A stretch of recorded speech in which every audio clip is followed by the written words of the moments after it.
And it's Car Con Carne. Welcome back to the working week. I'm James Van Ostel, and the show tonight, and really every night at this point, sponsored by C&H Financial Services. As business owners open back up to serve their communities, they're faced with a lot of challenges as they navigate through this new normal brought on by the coronavirus. C&H Financial Services, they're here to help. They offer a variety of products ranging from traditional merchant accounts to a zero-cost payment processing solution, which eliminates the expense associated with accepting Visa, MasterCard, Discover, and American Express as a form of customer payment. C&H Financial Services ETAP solutions, easy to set up for your business for online ordering and curbside pickup. C&H also offers cost-effective commercial lending programs, which can help get your business the money it needs to make it through these ridiculous, unprecedented, borderline dystopian times.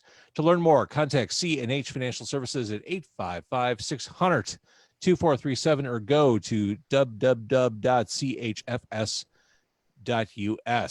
My guests tonight, joining me from all corners of the greater Chicagoland area, it is Ballroom Boxer. Welcome, gentlemen. Nice to see you all. Thank you. Nice to see you, James.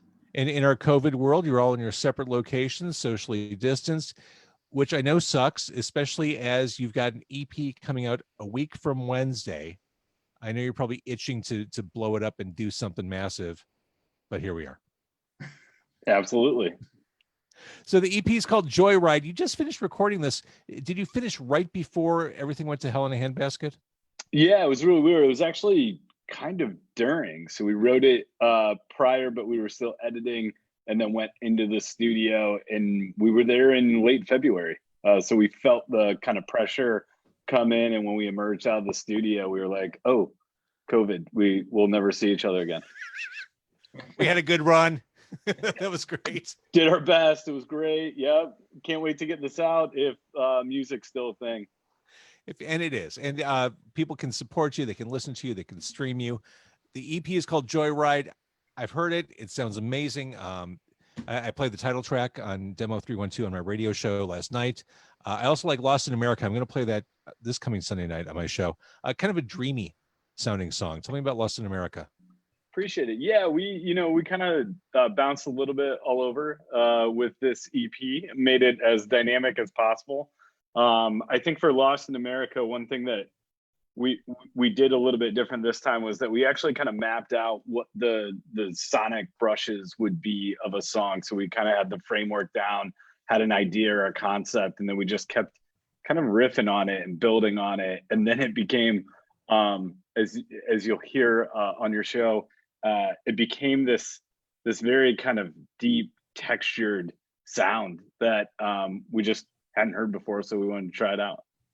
Well, it sounds amazing. And so when this comes out, again, it's Joyride. The EP comes out a week from Wednesday. It comes out on the 30th. Streamable everywhere. Yep. Did you go the vinyl route for this one? We didn't. Not on this time. We still have a lot of, well, actually not a lot. We only got a few vinyls left from the full album, Tides. And this go around, we did the EP, but we have plans to make more music. And then if that all comes together, that's going to be your Use Your Illusion 1 and 2 on vinyl. Perfect. I get the reference. So how are you existing? This is such a tough time. I'd like to remind people as they're watching these interviews, how to support bands that can't get out and gig. How are you guys existing? What are you doing creatively? How are you moving forward as a band besides putting this album out? Yeah, a big thing for us is still writing, still doing music. So we all have kind of the home recording setups. I know, Dave, you've got the drum room going. How's that right now? It's coming along. I got a little carved out section in my basement that actually in a house I just moved into. But yeah, it has kind of a dedicated space for the drums. Actually, Mike, you just gave Dave up. He's part of the witness protection program now. He's assumed a new identity. Yeah, please, it's Chelsea. So yeah, now the mob can find him. So it's on you. Well, we had to start somewhere, and yeah, I'm sure he can duck and get out of that situation. Just go into the drum room. You just got to insulate it. Here's the thing about creating band bios and taglines. If you say something clever or outrageous enough, it's going to follow you forever. You're the Bill Murray of rock and roll. That's something you created for yourself. You have a song called Bill Murray. So based on you being the Bill Murray of rock and roll, is Joyride your Lost in Translation? Ooh, that's a good one. I gotta lob that up. Jared, you got a take on that? Ooh, that's a tough one. I don't really know. I don't want to pigeonhole us into one of Bill Murray's movies here. It's at least a Ghostbusters, right? I mean, yeah, but is it one? Is it two? We just don't know. I mean, it could be any of them. No, I mean, right now it just feels like everything's Groundhog Day. Kind of Yes. everything's the same every day, but we're making the most of it here. We've been it was an interesting process to try and put this stuff together, especially when I think we locked down. I think literally the weekend after we finished physically recording was when, at least here in Chicago, things just completely came to a halt. Yeah. And so we've been just kind of like staring at the wall for however long, and then trying to actually get through this process, which has been it's been something. And of course, at that time, you're thinking, well, we'll be good by mid-April. No sweat. Right? Yeah. Right. Couple weeks. We'll emerge from our cocoons. We'll do our thing in mid-April. Fast forward. Yeah, to... we were hoping it was going to be March. I had tickets down to South by Southwest and Austin, and we ended up going down, but it obviously got canceled. So and we played down there before, but it was really interesting just seeing everything heat up and then come back to basically an empty airport and then on lockdown for 6 months. Yeah, it basically looks like the Langoliers when you show up. It's very odd. So you talked about writing while in lockdown. Has this been a creatively fertile time? Because I know with some artists, with songwriters, musicians, some of them have had a hard time finding that spark, finding that inspiration. When every day is Groundhog Day, sometimes it's hard to dig and find that stuff. But not for you guys?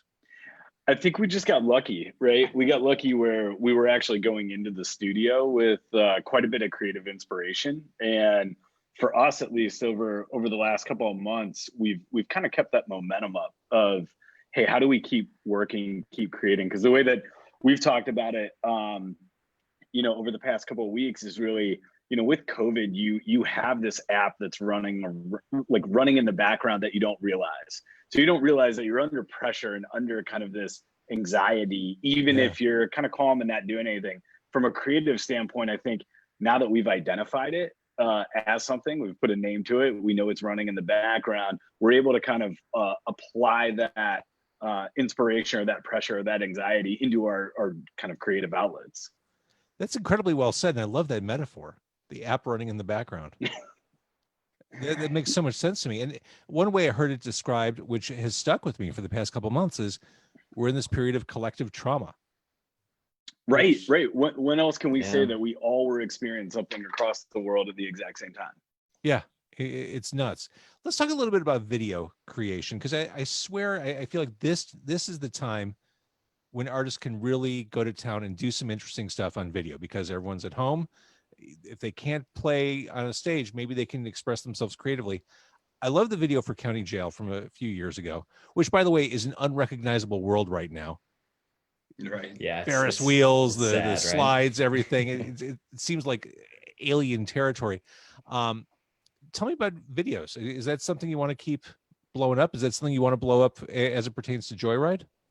Absolutely. Yeah. We actually have one for Lost in America that's going to be coming out in the next few weeks that we're excited about. That's another goodie that I think it's gotten us to flex our creative muscles. We also like to do a lot with social. I think over the past couple of years, we've looked at different mediums. Obviously, you see things like TikTok blowing up with certain kind of video and dance, really, right? And our music, I think when we were even writing Joyride, we were like, how are we going to write this kind of like locked in drum beat that you could actually move to? And even with Lost and Someday, it's like, well, it's a lot slower and it's got that ambiance to it. Like it's another one that you can kind of put your hands up to and rock a little bit.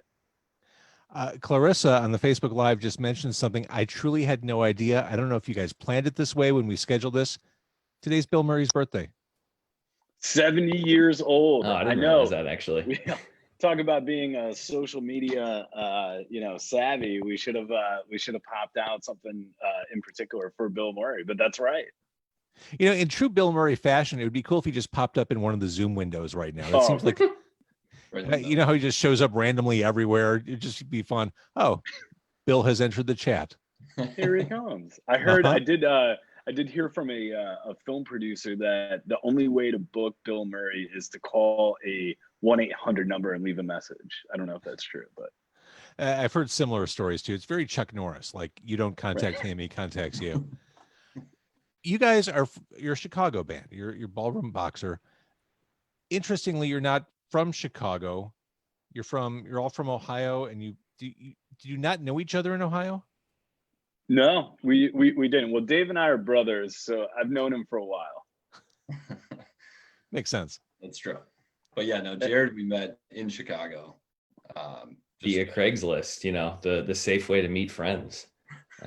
So actually, Craigslist is pretty decent for bringing musicians together. They've tried to make a bunch of different apps. They don't seem to work super well. So I just responded to a Craigslist ad, wanted for a guitarist, and I went into some creepy back alley, or at least what I perceive to be a back alley. It's just their back porch, but but when it's dark out and you're carrying a guitar to meet people you've never met before, you're like, I'm definitely getting robbed. But yeah, did the tryout, and then I don't know, that was what, 7 years ago, and here we are.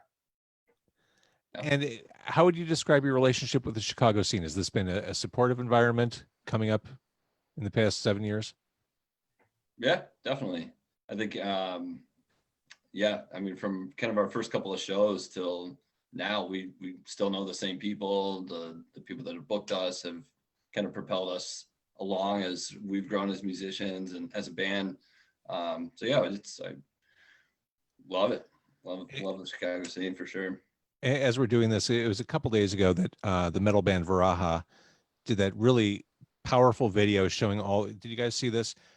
All the interiors of all the shuttered Chicago music clubs, all the music venues, all the dark rooms that there are right now. Fantastic video, worth checking out after you're done with this podcast. But that leads me to the question of, what are some of your favorite club moments? What were some of your favorite local shows? Oh man, I don't know. We've got a soft spot, I think, for Shuba's. Has definitely been kind of one of our go-tos quite a bit. Obviously, playing the outdoor fests are like really, really fun, just because Chicago is known for those block parties. So that's one. I think for me, probably I'd go back to even some of the touring bands that come in to like Subterranean or playing a Lala after show. I mean, it's been amazing to get with some of the touring acts that we've gotten to open for, and then befriend them. And then every time they come back, no matter how big they get, they keep kind of calling on you, which is awesome. That is awesome. Okay, so September 30th, 1 week from Wednesday, Joyride is the new Ballroom Boxer EP. We can listen to it then. A video for Lost in America on the way. I think you guys are great. Thank you for hanging out tonight. Awesome. Yeah, Thank you. Absolutely. Yeah, thanks, James.